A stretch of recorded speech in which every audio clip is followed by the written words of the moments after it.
Hi అండి. అందరికీ నమస్కారం. Welcome to my channel. ఈ వీడియోలో ఏపీ ప్రభుత్వ ఉద్యోగులకు మరియు పెన్షనర్లకు ఈ నెలలో చెల్లించే డీఏ బకాయిల చెల్లింపు ఎంత బేసిక్ వారికి ఎంత అమౌంట్ వస్తుంది అనే పూర్తి సమాచారాన్ని వీడియోలో తెలుసుకుందాము. వీడియోని ఎక్కడ గాని స్కిప్ చేయకుండా ఎండ్ వరకు చూసేయండి. అప్పుడు ఇన్ఫర్మేషన్ పూర్తిగా అర్థమవుతుంది. అలాగే వీడియో చూస్తున్న ప్రతి ఒక్కరు వీడియోకి లైక్ చేయండి ఫ్రెండ్స్. ఈ వీడియోని తోటి ఉద్యోగ పెన్షన్ మిత్రులతో అయితే షేర్ చేయండి. కొత్తగా మన ఛానల్‌ని చూస్తున్నవారు ఇంకా ఎవరైనా సబ్స్క్రైబ్ చేసుకున్నట్లయితే వెంటనే మన ఛానల్‌ని సబ్స్క్రైబ్ చేసుకోండి. దీని ద్వారా నేను చేసే లేటెస్ట్ వీడియోస్ అన్నీ మీ వరకు రీచ్ అవుతాయి. ఇక ఆలస్యం చేయకుండా వివరాల్లోకి అయితే వెళ్ళిపోదాము. ఫ్రెండ్స్, ఇక విషయానికి వచ్చినట్లయితే ఆంధ్రప్రదేశ్ ఉద్యోగులు మరియు పెన్షనర్లకు డీఏ బకాయిల చెల్లింపు పూర్తి వివరాలు. ఆంధ్రప్రదేశ్ రాష్ట్ర ప్రభుత్వ ఉద్యోగులు మరియు పెన్షనర్లకు ఊరట కల్పిస్తూ జనవరి 1, 2022 నుంచి వర్తించేలాగా 2.73% కరువు భత్యం డీఏను మంజూరు చేస్తూ గతంలో రాష్ట్ర ప్రభుత్వం ఉత్తర్వులు జారీ చేసిన సంగతి మనందరికీ తెలిసిందే. ఈ పెంపునకు సంబంధించిన ఆర్థిక ప్రయోజనాలు, బకాయిల చెల్లింపు విధానం గురించి ఇక్కడ వివరంగా తెలుసుకుందాము. ప్రభుత్వ ఉత్తర్వుల సారాంశం ప్రకారంగా మంజూరైన డీఏ శాతం వచ్చేసి 2.73%. వర్తించే తేదీ జనవరి 1, 2022 నుంచి నగదు చెల్లింపు ప్రారంభమైన తేదీ. మంజూరైన 2.73% డీఏను జూలై 1, 2023 నుండి అమల్లోకి తెచ్చారు. దీని ప్రకారంగా పెరిగిన డీఏను ఆగస్టు 1, 2023న అందుకున్న వేతనం లేదా పెన్షన్‌లో ఉద్యోగులకు వేతనంలో కలిపి ఉద్యోగులు మరియు పెన్షనర్ల ఖాతాలో వారి ఖాతాలలో జమ చేయడం జరిగింది. అయితే ఇక్కడ డీఏ వీటి తాలూకా అరియర్స్ పేమెంట్స్ అయితే షెడ్యూల్ ఇక్కడ చూద్దాము. ఈ ప్రభుత్వము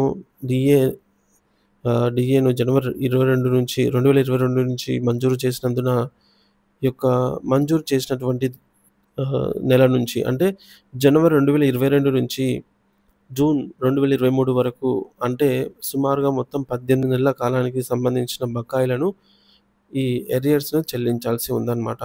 సో, నగదు రూపంలో అయితే ఆగస్టు నుంచి చెల్లించడం జరిగిందన్నమాట. ఉద్యోగులకు, పెన్షనర్స్‌కి నేటికి తీసుకుంటున్నారు. సో, కాకపోతే ఈ తాలూకా బకాయిలైతే 18 నెలల కాలానికి సంబంధించినటువంటి బకాయిలను చెల్లించాల్సి ఉంది. అయితే ఈ బకాయిలనన్నిటిని ఒకేసారి కాకుండా 3 సమాన వాయిదాల్లో చెల్లించనున్నట్టుగా ప్రభుత్వం తన ఉత్తర్వులలో స్పష్టంగా అయితే పేర్కొనడం జరిగిందనమాట. సో, అవి బకాయిల చెల్లింపు షెడ్యూల్ ఒకసారి మనం చూసుకున్నట్లయితే ఇక్కడ చూడొచ్చు. ఇన్‌స్టాల్‌మెంట్ వాయిదా చెల్లింపు నెల. మొదటి వాయిదా సెప్టెంబర్ 2023న జీతంతో కలిపి చెల్లించాల్సి ఉంది. రెండో వాయిదా డిసెంబర్ 2023 జీతంతో పాటు చెల్లించాల్సి ఉంది. మూడో వాయిదా మార్చి 2024 జీతంతో పాటు పే స్లిప్‌లో అయితే చెల్లించాల్సి ఉంది. వీటి తాలూకా బకాయిల లెక్కింపు విధానం. ప్రతి ఉద్యోగి మరియు పెన్షనర్‌కు తమకు రావాల్సినటువంటి బకాయిలను సులభంగా లెక్కించుకోవచ్చు. సో, దీనికోసం ఆన్‌లైన్ క్యాలిక్యులేటర్లు అందుబాటులో ఉన్నప్పటికీ లెక్కింపు విధానంపై అవగాహన ఉండటం మంచిది. లెక్కింపు సూత్రాలు. నెలవారీ డీఏ పెంపు మీ ప్రాథమిక వేతనం డివైడెడ్ బై పెన్షన్ మీ యొక్క బేసిక్ పే అండి. జీతం లేదా పెన్షన్ ఇంటూ 2.73 డివైడెడ్ బై 100. అలాగే మొత్తం ఈ విధంగా చేసినట్లయితే మనకు నెలవారీ డీఏ ఎంతైతే పెరిగిందనేది తెలుస్తుంది. సో, 18 నెలలకు కాబట్టి మొత్తం బకాయిలు 18 నెలలకు కాబట్టి మనకు నెలవారీ డీఏ పెంపు ఇంటూ 18. అలాగే ఒక్కొక్క వాయిదాలో ఒక్కొక్క ఇన్‌స్టాల్‌మెంట్ అమౌంట్‌లో ఎంత వస్తుందనేది మొత్తం బకాయిలు డివైడెడ్ బై 3 చేసినట్లయితే 3 సమాన వాయిదాల్లో ఎంత అమౌంట్ ఒక్కొక్క ఇన్‌స్టాల్‌మెంట్‌లో ఎంత అమౌంట్ వస్తుందని తెలుస్తుంది. ఉదాహరణ పెన్షనర్ల కోసం ఒక పెన్షనర్ ప్రాథమిక పెన్షన్ అనేది రూ. 22,565 అనుకుందాము. వారికి రావాల్సిన బకాయిలను ఈ క్రింది విధంగా లెక్కించవచ్చు. నెలవారీ డీఏ పెంపు లెక్కింపు. ఫస్టు ప్రతి నెల ఎంత పెరుగుతుందంటే 22,565 ఇంటూ 2.73 డివైడెడ్ బై 100 అంటే రూ. 616 సుమారుగా పెరుగుతుంది. ఇది ఒక నెలకు పెరిగే డీఏ మొత్తం. అలాగే 18 నెలల మొత్తం బకాయి చెల్లింపు 616 ఇంటూ 18 నెలవారీ డీఏ ఇంటూ మొత్తం నెలలు రూ. 11,088 రావడం జరుగుతుంది. ఇక ఆ పెన్షనర్‌కు రావాల్సిన మొత్తం డీఏ బకాయిల అమౌంట్ రూ. 11,088. ఒక్కో వాయిదాలో మొత్తం లెక్కింపు 11,088 డివైడెడ్ బై 3. 3 సమాన వాయిదాలు కాబట్టి ఇక్కడ రూ. 3,690 ఒక్కొక్క వాయిదాలో ప్రతి వాయిదాలో ఆ పెన్షనర్‌కైతే అందుతాయి. ఉదాహరణ ప్రకారంగా చెల్లింపు వివరాలు ఈ విధంగా అయితే ఉంటాయి. మొదటి వాయిదా సెప్టెంబర్ 2023న రూ. 3,696 బేసిక్ జీతంతో పాటు చెల్లించాల్సి ఉంది. రెండో వాయిదా డిసెంబర్ 2023 సేమ్ అమౌంట్ రూ. 3,696. మూడో వాయిదా మార్చి 2024న రూ. 3,690. మొత్తం చెల్లించబడే బకాయిలు రూ. 11,088. గమనిక ఇక్కడ ఉద్యోగులకి కూడా ఇదే సూత్రం వర్తిస్తుంది. ఉద్యోగులు కూడా తమకు రావాల్సిన బేసిక్ బకాయిలను ఇదే పద్ధతిలో లెక్కించుకోవచ్చు. వారు తమ ప్రాథమిక వేతనం బేసిక్ పే ఆధారంగా ఈ యొక్క లెక్కింపును చేసుకోవాల్సి ఉంటుంది.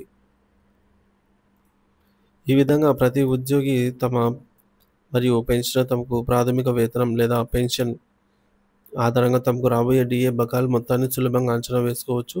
నిర్దిష్టమైన లెక్కల కోసం మీ పే స్లిప్ లేదా పెన్షన్ స్లిప్‌లను సరిచూసుకోవటం, లేదంటే సంబంధిత ట్రెజరీ లేదా డీడీఓ కార్యాలయాన్ని సంప్రదించడం మంచిది. ఇకపోతే ఈ యొక్క అరియర్స్ ఆహ్, చెల్లింపు వాయిదా కాలం దాటిపోయింది కదా!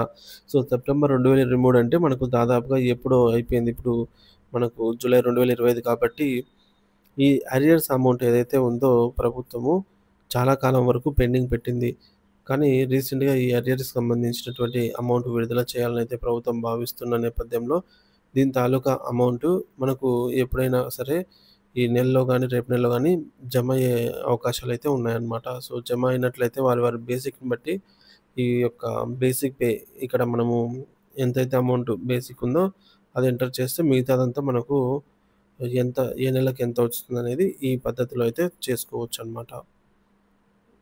సో, మరి ప్రభుత్వం ఈ విధంగా ప్రతి నెల కొంత అమౌంట్‌ను వారి యొక్క డిఏ బకాయిల కోసం చెల్లించడానికి వెచ్చిస్తున్నట్టు తెలుస్తుంది. ప్రతి నెల 4,000-5,000 కోట్ల రూపాయలు న వీటి కోసం వెచ్చించే అవకాశం అయితే ఉన్నట్టు తెలుస్తుంది ఫ్రెండ్స్. సో, ఉన్న ఈ యొక్క కూటమి ప్రభుత్వం అధికారంలో ఉన్న కాలంలో ఈ యొక్క డీఏ బకాయిలు ఏవైతే ఉన్నాయో వాటిని పూర్తి స్థాయిలో చెల్లించేలాగా చర్యలైతే చేపడుతున్నట్టు తెలుస్తుంది. సో, పూర్తి స్థాయి బకాయిలైతే మొత్తంగా ఉద్యోగ పెన్షనర్స్‌కి వారి వారి బేసిక్‌ని బట్టి ఆహ్, ఒక్కొక్కరికి 2-5 లాక్స్ వరకు కూడా పెండింగ్‌లో అయితే ఉంది. సో, ఈ అంత అమౌంట్‌ని ఒకేసారి చెల్లించలేదు కాబట్టి సో, మనకు రీసెంట్‌గా జీఓఎంఎస్ నంబర్ 28 మరియు 30 ప్రకారంగా కూడా 12 మరియు 15 నెలలకు సంబంధించి మొత్తం 27 నెలలకు సంబంధించి కూడా బకాయిల అమౌంట్ రావాల్సి ఉంది. అది కూడా పెండింగ్‌లో పడింది. కాబట్టి ఈ విధంగా ఒక్కొక్క డీఏకి సంబంధించినటువంటి అరియర్ అమౌంట్‌ని వాయిదాల పద్ధతిలో ప్రతి నెల కొంత అమౌంట్ చెల్లించినా సరే ఈ యొక్క భారం అనేది ప్రభుత్వానికి తగ్గి ఉద్యోగ పెన్షనర్స్‌కి కూడా ఆర్థిక భారాన్నయితే ఉపశమనం కలిగించినట్లయితే అవుతుంది.